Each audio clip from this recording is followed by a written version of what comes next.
नमस्कार दोस्तों, मैं हूं जेपी सर। आपका स्वागत करता हूं physics bye JP sir YouTube channel पर। दोस्तों, आपने बचपन में अक्सर देखा होगा कि दो दोस्त के बीच में जल्दी दुश्मनी भी होती है और जल्दी दोस्ती भी हो जाती है। लेकिन आपने कभी ऐसा सोचा कि यदि दो बायर है, क्या दो बायर के बीच में भी दोस्ती और दुश्मनी होती है? बिल्कुल आपने सही सोचा।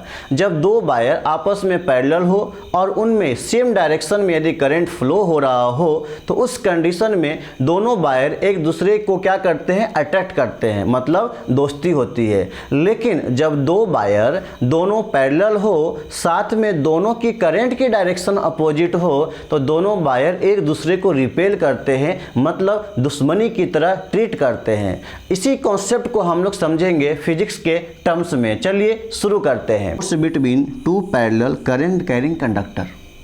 अब इसमें हम लोग सबसे पहले क्या करते हैं दोस्तों कि एक हम लोग करंट कैरिंग कंडक्टर यानी एक हम लोग वायर लेते हैं और एक सेकेंड दूसरा वायर लेते हैं और दोनों एक दूसरे को क्या रखते हैं? पैरेलल। जब दोनों एक दूसरे को पैरेलल रखते हैं, फिर उसके बाद पहले वाला जो वायर है उसमें हम लोग यहाँ पे I1 करंट देते हैं, सेकेंड वाला जो वायर है इसमें हम लोग यहाँ पे I2 करंट देते हैं और इन दोनों के जो बीच का जो सेपरेशन है वो यहाँ पे R रखा गया है। अब ऑब्वियस सी बात है कि यदि हम फर्स्ट वाले वायर के यदि फोर्स हम निकालें, यानी फर्स्ट वाले वायर पे यदि जो फोर्स होगा तो वो F1 होगा, लेकिन किसकी वजह से होगा? तो सेकेंड वायर की वजह से, इसीलिए हमने लिखा F12। यदि सेकेंड वायर के ऊपर यदि फोर्स के बारे में पता करें तो जो सेकेंड वाला वायर है वो ये है, इसके ऊपर फोर्स निकाल रहे हैं तो F2 होगा। किसकी वजह से होगा? 1 की वजह से, तो यहाँ पे हो जाएगा F21। आपको यहाँ पे डायग्राम समझ में आ गया होगा। अब हम यहाँ पे कुछ टर्म्स आपको बताने जा रहे हैं, वो ध्यान से यहाँ पे देखिएगा। जैसे यहाँ पे लिखा हुआ दोस्तों, force on conductor 2 due to magnetic field of conductor 1, यानी जो पहला जो हमारा कंडक्टर है दोस्तों, इसके ऊपर मैग्नेटिक फील्ड जो है वो किसका इफेक्ट होगा? तो ये जो पहला वायर है, इस वायर का जो मैग्नेटिक फील्ड होगा दोस्तों, वो इस वायर के ऊपर क्या करेगा? इफेक्टेड करेगा। कैसे? जैसे मान लेते हैं सपोज दैट इस वायर में से मैग्नेटिक फील्ड निकला, मैग्नेटिक फील्ड निकला, मैग्नेटिक फील्ड निकला और मैग्नेटिक फील्ड निकला। तो देखो सारा जब मैग्नेटिक फील्ड यहाँ पे निकला तो इस वायर का मैग्नेटिक फील्ड क्या हो गया? इस वायर पे क्या कर रहा है? इफेक्ट कर रहा है। उसी तरह से यदि इस वायर की मैग्नेटिक फील्ड यहाँ से जनरेट होगी तो किसके ऊपर इफेक्ट करेगा? फर्स्ट वाले वायर के ऊपर इफेक्ट करेगा। तो वही चीज़ हमने यहाँ पे लिखा है कि यदि हम F21 की बात करते हैं, अब हम यहाँ पे फोर्स निकालेंगे, ठीक है। F21 की यदि हम बात करते हैं तो देखो फॉर्मूला आपने पढ़ा होगा, F बराबर IBL। तो I के जगह तो दोस्तों I हो जाएगा। देखो हम कौन सा निकाल रहे हैं? F21, यानी हम इस वाले वायर पे फोर्स निकाल रहे हैं। किसकी वजह से? 1 की वजह से। तो सेकेंड वाले वायर पे मैग्नेटिक फील्ड कौन सा होगा? फर्स्ट वाले का। आई बात समझ में? सेकेंड वाले वायर पे मैग्नेटिक फील्ड किसका होगा? फर्स्ट वाले का। तो जब हम फॉर्मूला लिखेंगे IBL के टर्म्स में, तो B के जगह पे जब हम सेकेंड वायर का फोर्स निकालेंगे तो B के जगह पे हमारा B2 नहीं होगा, B1 होगा। और जो हमारा करंट होगा वो किसका होगा? सेकेंड वायर का। लेंथ कितना मान लिया हमने? इसका L मान लिया, तो लेंथ L रहेगा। तो आपको यहाँ पे समझ में आ गया होगा कि F21 का मतलब क्या हो जाएगा? B1 I2 और क्या हो जाएगा? L हो जाएगा। ठीक उसी तरह से अब हम यहाँ पे B1 की वैल्यू निकालेंगे। क्लियर? B1 की वैल्यू जैसे ही हम यहाँ पे फाइंड करेंगे तो B बराबर फार्मूला क्या होता है? म्यू नॉट 4 पाई, म्यू नॉट अपॉन में 4 पाई 2I अपॉन में क्या होता है? R होता है। आपने पढ़ा होगा ना, B बराबर फार्मूला म्यू नॉट अपॉन में 4 पाई 2I अपॉन में R। तो यहाँ पे I की जगह क्या होगा? I1 होगा, क्योंकि हम B1 निकाल रहे हैं। क्लियर बात है यहाँ पे? तो अब हम क्या करेंगे दोस्तों, ये जो हमारा B1 का जो फार्मूला है वो हम इसमें क्या करेंगे? पुट कर देंगे। जैसे ही हम पुट करेंगे तो देखो F21 क्या हो जाएगा? F21 और B1 की जगह पे ये टर्म्स आ जाएगा, म्यू नॉट अपॉन में 4 पाई 2I1 और डिवाइड में R। यहाँ पे क्या बच गया? I2 और क्या बच गया? L। तो देखो यहाँ पे I2 और यहाँ पे L हो गया। तो इस तरह से हमने क्या निकाल लिया? F21 की वैल्यू निकाल लिया। अब यदि इस L जो यहाँ पर है, इस L को यदि हम यहाँ पे डिवाइड में ले आएंगे तो ये हो जाएगा फोर्स पर यूनिट लेंथ, जो कि आगे देखते हैं। अब देखिए यहाँ पे यदि फोर्स पर यूनिट लेंथ की बात की जाए तो जो एल यहाँ पे पड़ा हुआ था उसको हमने क्या कर दिया, डिवाइड में कर दिया। जैसे ही हमने डिवाइड में किया तो देखो यहाँ पे क्या बच गया, म्यू नॉट अपॉन में 4 पाई 2I1 I2 और डिवाइड में R।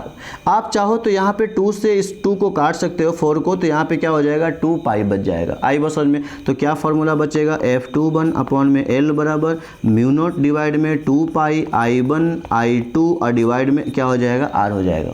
क्लियर यहाँ तक।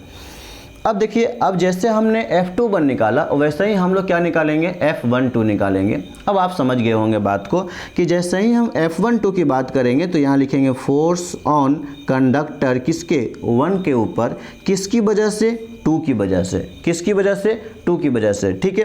तो अब यहाँ पे देखिए, जैसे यदि हम यहाँ पे F12 निकालना चाहते हैं तो F12 का फॉर्मूला क्या होगा, IBL, लेकिन B की जगह क्या होगा, B2 होगा, क्योंकि इसका मैग्नेटिक इफेक्ट यहाँ पे होगा ना। आई बस में। तो हमने लिखा भैया F12 बराबर B2 I1 और L लिखा। अब हम क्या निकाल लेंगे, B2 निकाल लेंगे। B2 निकालेंगे तो B2 का फॉर्मूला क्या हो जाएगा, वही फॉर्मूला होगा, सिर्फ I1 की जगह पे I2 हो जाएगा। तो देखो यहाँ पे म्यू नॉट अपॉन में 4 पाई 2I2 और डिवाइड में क्या हो गया, R। क्लियर बात है यहाँ तक। अब इस B2 की जो वैल्यू है उसको हम इसके जगह पे क्या कर लेंगे, रख देंगे, प्लेस कर देंगे। जैसे ही हम प्लेस करेंगे तो फाइनल रिजल्ट हमारा क्या बन करके आएगा, F12 बराबर म्यू नॉट अपॉन में 4 पाई 2I1 I2 L अपॉन में R। और यहाँ फिर वापस वैसे ही ये 2 से इस 4 को काटेंगे तो नीचे 2 बच जाएगा। यदि इस L को हम यहाँ पे डिवाइड में लिख देंगे तो फोर्स पर यूनिट लेंथ हो जाएगा। जैसे यहाँ पे लिखा हुआ है कि फोर्स पर यूनिट लेंथ क्या होगा, तो L को यहाँ डिवाइड में ले आया तो हमारा क्या बच गया, वैल्यू ये बच गया। अब आप यदि ध्यान से देखोगे, गौर से देखोगे तो दोनों जो फॉर्मूला है ना, यानी ये F12 डिवाइड में L का और ये जो फॉर्मूला है कहाँ गया, हाँ, ये जो फॉर्मूला है F21 डिवाइड में L का, दोनों फार्मूला की मैग्नीट्यूड बराबर है बट डायरेक्शन अपोजिट है। तो इसीलिए यहाँ पे एक स्टेटमेंट लिखा गया है कि this equation obey the Newton third law. Magnitude बराबर है, डायरेक्शन अपोजिट है ना, तो ये न्यूटन के कौन सा नियम काम करेगा, थर्ड लॉ यहाँ पे काम करेगा। यहीं से इसी कॉन्सेप्ट से एक पावरफुल डिफिनीशन बन करके आता है 1 एम्पियर का, जो फंडामेंटल यूनिट होता है किसका, करंट का। तो अब यदि मान लिया जाए कि हम 1 एम्पियर की बात करते हैं, डेफिनेशन फॉर 1 एम्पियर के लिए, तो उसके लिए I1 I2 और R की जो वैल्यू है वो क्या ले लेंगे, 1 मीटर ले लेंगे। क्लियर। तो अब जब वैल्यू यहाँ पे रखोगे तो देखो यहाँ पे म्यू नॉट की वैल्यू होती है 4 pi into 10 to the power minus का 7, और यहाँ पे 4 पाई तो 4 पाई, ये यहाँ पे 2 है तो 2, और ये I1 I2 R की वैल्यू कितना हो जाएगा, 1, मल्टीप्लाई करोगे तो वो 1 1 1 हो जाएगा। क्लियर। तो अब यहाँ जब इसको ऐसे काटोगे 4 पाई से 4 पाई तो आपका जो रिजल्ट आएगा वो कितना आएगा, 2 into 10 to the power minus का 7 न्यूटन पर मीटर हो जाएगा। क्या हो जाएगा, न्यूटन पर मीटर हो जाएगा। क्लियर बात समझ में आ गई। तो ये जो हमारा एक टॉपिक था NCERT के चैप्टर नंबर 4 का था और बेहद ही मोस्ट इंपॉर्टेंट टॉपिक था, जिसको आज हमने बहुत आसानी से और बहुत अच्छे तरीके से हमने सीखने की प्रयास किया। Thank you.